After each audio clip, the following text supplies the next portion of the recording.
فرمائیے، دل کے ہر داغ کو ایک پھول بنا دو خواجہ، میری فریاد کو مقبول بنا دو خواجہ، ایک نظر اپنے گدا پر کیجئے، دامن مقصود کو بھر دو غریب نواز۔ جھولیاں پھیلائے کھڑے ہیں مولا، ان کی جھولیاں ان کے جائز مقصدوں سے بھر دیجئے، مرادوں کو حاصل فرما دیجئے، غیب سے مدد فرمائیے، دل کے ہر داغ کو ایک پھول بنا دو خواجہ، میری فریاد کو مقبول بنا دو خواجہ، ایک نظر اپنے گدا پر کیجئے، دامن مقصود کو بھر دو غریب نواز۔ بگے داغ بلا افتاد کشتی، دئی پانے شکستارا تو پشتی، بحق خواجہ عثمان ہارونی، مدد کن یا معین الدین چشتی، مدد کن یا معین۔ ایک مثال دی، زبانوں میں ہمارے یہاں شرک ہوتا ہے، ارے پھلاں کا دیا کھاتا ہوں، آپ دیکھیں گے ٹرک پہ اور گاڑیوں پہ میں نے دیکھا یہ تو خواجہ کا کرم ہے لکھا ہے، ہاں خواجہ کا کرم ہے۔ آپ کو آٹو ملا، گاڑی ملی، خواجہ کا کرم؟ ہاں خواجہ کب سے کرم کرنے لگے؟ خواجہ جب پیدا نہیں ہوئے تھے تو کرم کون کرتا تھا؟ خواجہ کو کس نے پیدا کیا؟ ہم ان کی تنقیص نہیں کر رہے ہیں، لیکن یہ جملہ بول کے یہ لوگ اللہ کی بے عزتی کر رہے ہیں۔ اللہ رب العالمین کائنات کو دیتا ہے، آپ اگر صرف اپنے ابا کو بجائے اپنی اماں کو بولے گے میرے ابا یہ نہیں وہ ہیں، تو کس کو گالی دے رہے ہیں آپ؟ باپ کو بھی گالی دے رہے ہیں، ماں کو بھی گالی دے رہے ہیں، تو خوش ہو جائیں گے کہ میرا باپ یہ نہیں وہ ہے؟ یہ تو صرف ذریعہ بنا، برداشت نہیں کرتا۔ پوری کائنات کا خالق مالک رب العالمین ہے، سب کچھ وہ دے رہا ہے، اور آپ گن کسی اور کا گائیں، نعمت اس نے دیا، آپ بولے کہ فلاں نے دیا۔ اب آپ سوچئے کہ کیا صرف لا الہ الا اللہ جو آج ہمارے ہاں بولا جاتا ہے، ابھی مطلب بھی نہیں سمجھتے تو علم ہی نہیں ہوا، شرط جانے ہی نہیں ہے تو ایمان کہاں سے ہوا؟ اب آپ لا الہ الا اللہ کا ورد کر رہے ہیں کہ اتنی مرتبہ پڑھ لیا تو یہ فضیلت، جب آپ جانتے ہی نہیں تو فضیلت کہاں سے؟ ہاں ہم دیکھتے ہیں مزاروں پہ لا الہ الا اللہ کا جھنڈا لگا ہے اور نیچے شرک ہو رہا ہے، یعنی جھنڈے پہ لکھا ہے توحید کہ صرف عبادت اللہ کی ہونی چاہیے، اور اس جھنڈے کے نیچے جو دوسروں کی عبادت ہو رہی ہے۔ کتنا بڑا مذاق ہے یہ، شیطان کیسے ہنستا ہوگا، ایک طرف توحید کا کلمہ لکھ رکھا ہے اور نیچے اس کا مذاق اڑایا جا رہا ہے۔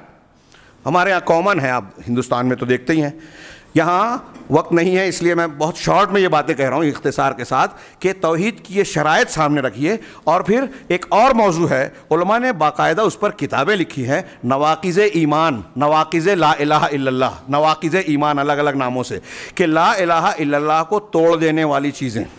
ایک طرف ہم لا الہ الا اللہ کو کہتے ہیں، مانتے ہیں، اپنے آپ کو مسلمان سمجھ رہے ہیں، فضیلتیں بیان کر رہے ہیں، لیکن دوسری طرف ہمارے عقیدے میں، ایمان میں، تعامل میں کچھ ایسی چیزیں آ جاتی ہیں جس سے ہمارا لا الہ الا اللہ ٹوٹ جاتا ہے، بگڑ جاتا ہے، اللہ کے ہاں اس کی کوئی حیثیت نہیں رہ جاتی۔ جیسے آپ لا الہ الا اللہ کہہ رہے ہیں مثال کے طور پہ، اب شرک اکبر کی کوئی بھی شکل کسی نے اختیار کی، شرک اکبر، اب شرک کی کتنی کتنی شکلیں ہیں، کیسی، ابھی گنڈا تعویذ لوگ پہنتے ہیں، یہ شرک ہے۔ بعض حالتوں میں شرک اکبر ہوتا ہے، بعض حالتوں میں شرک اصغر ہوتا ہے۔ ہاں اگر اس پر عقیدہ ہے کہ یہ ہم کو نفع نقصان پہنچائے گا، یہ ہم کو بچائے گا مصیبت سے، شیطان سے، پریشانی سے، آسیب سے، یہ اس کے اندر شکتی، پاور، طاقت اگر مانا تو یہ عقیدہ ہو گیا، شرک اکبر ہو گیا۔ اور اگر اس پر عقیدہ نہیں ہے تو چونکہ اللہ اور رسول نے اس کو سبب نہیں بتایا، جائز نہیں بتایا، اس لیے اس کو سبب ماننا شرک اصغر ہوگا۔ یہ میں نے ایک مثال دی۔ ابھی کورونا سازش ہے، یہ ہوتا ہے، مہنگائی حکومت بڑھا رہی ہے، اس کی پالیسی غلط ہے، ہو سکتا ہے یہ اسباب ہیں۔ اور دنیا میں شرک کی ایک بہت بڑی وجہ یہ ہے کہ اسباب کو لوگ اصل مان لیتے ہیں۔ نقصان پہنچانے کا سبب بن رہا ہے سانپ، ہندو قوم اس کو پوج رہی ہے، وہ نقصان کا ذریعہ ہے، سبب ہے، اس کے اندر شکتی طاقت نہیں ہے اللہ کی۔ ہاں پیسہ ہے یا کوئی فائدے کی چیز بن رہی ہے، اس کو پوج رہے ہیں کہ یہ ہمارے فائدے کی چیز ہے، گاہک کو بھی عبادت کر رہے ہیں، بول رہے ہیں بھگوان مانتے ہیں، تو یہ اسباب کو یہاں پوجا کے لائق مانا جانے لگا۔ بہت اچھی طرح دماغ میں، دنیا میں جتنے مشرکین ہیں انہوں نے اسباب کو شریک ٹھہرا دیا اللہ کا، ان اسباب کو بنانے والا خود اللہ ہے۔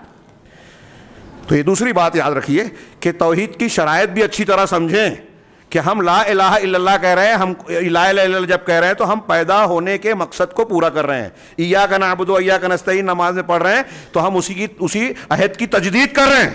اب اس کی تکمیل کیسے ہوگی؟ قرآن اور حدیث کے تقاضوں کو سمجھ کر پورا کر کے۔